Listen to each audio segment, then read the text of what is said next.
Hey there, book lovers and curious minds. Have you ever wondered what a world without privacy or free thought would look like? Well, George Orwell painted that chilling picture in his famous novel, 1984. Today, we're diving deep into this dystopian masterpiece that's still making waves decades after its release. Buckle up, because we're about to explore a world where Big Brother is always watching.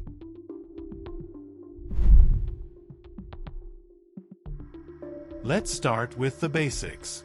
1984 was written by George Orwell and published in 1949. Orwell, whose real name was Eric Arthur Blair, was a British writer known for his sharp social criticism. He wrote 1984 as a warning about the dangers of totalitarian governments. Now, here's what we're really getting at today. 1984 isn't just a story from the past.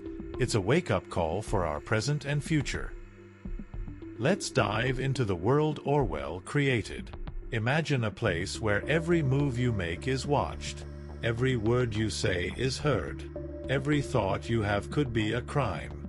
Welcome to Oceania, one of 3 superstates in Orwell's world. The government, known as the Party, controls everything. They use telescreens to monitor citizens 24/7. The thought police hunt down anyone with independent ideas.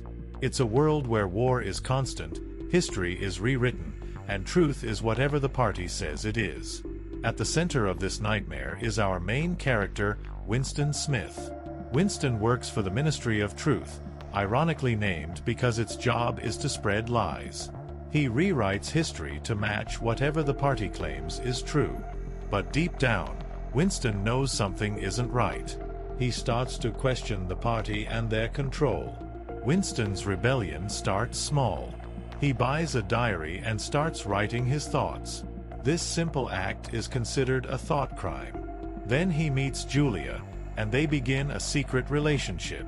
In a world where love is forbidden, this is Winston's ultimate act of defiance. But the party's grip is tight. Winston and Julia are eventually caught and separated. Winston is taken to the Ministry of Love, another ironic name for a place of torture and brainwashing. Here, he faces his worst fears and is broken down until he accepts the party's control. Let's talk about some of the big ideas in 1984. First up is totalitarianism. The party's control is absolute, extending to every aspect of life. They even try to control people's thoughts and emotions. Then there's the idea of surveillance. Big Brother is watching you isn't just a catchy phrase. It's a constant reality for the people of Oceania. This invasion of privacy is used to keep everyone in line. Thought crime is another key concept. Having ideas that go against the party is punishable. It's not just actions that are policed, but thoughts too.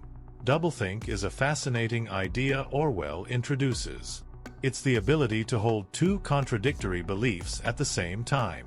The party uses this to keep people confused and compliant. Propaganda plays a huge role in maintaining control. The party constantly rewrites history and spreads false information. This keeps people from knowing what's really true. Orwell uses some clever writing techniques to get his message across. Symbolism is everywhere in 1984. The glass paperweight Winston buys represents the fragility of the past. The rat cage used in torture symbolizes our deepest fears. Irony is another tool Orwell uses effectively. The names of the ministries, peace, love, plenty, and truth, are all opposite to what they actually do. The whole book can be seen as an allegory for totalitarian regimes. Orwell based many elements on real-world examples, especially Stalin's Soviet Union. Now you might be thinking, this all sounds pretty grim, but it's just a story, right? Well, here's where things get really interesting.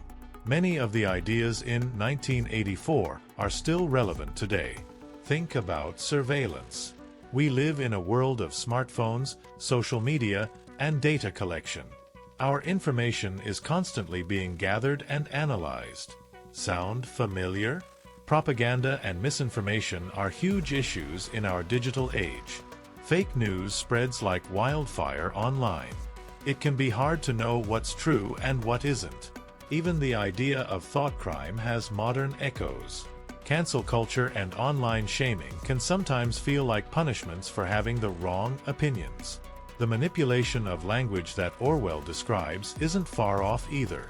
Political correctness and carefully crafted public statements can sometimes blur the truth. Of course, our world isn't as extreme as Oceania. We still have freedoms and rights that the characters in 1984 could only dream of.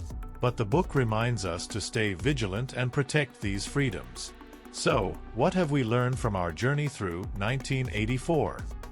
We've seen a world where freedom is crushed under the weight of totalitarian control. We've followed Winston's struggle against a system that wants to control his very thoughts. We've explored big ideas like surveillance, propaganda, and the power of language. Most importantly, we've seen how these ideas from a 70-year-old book still matter today. 1984 isn't just a great story, it's a warning. It reminds us to think critically, value our privacy, and stand up for truth. What do you think about 1984? Have you read it? Do you see any parallels with our world today? Drop your thoughts in the comments below. If you haven't read the book yet, I highly recommend giving it a try. It might just change the way you see the world.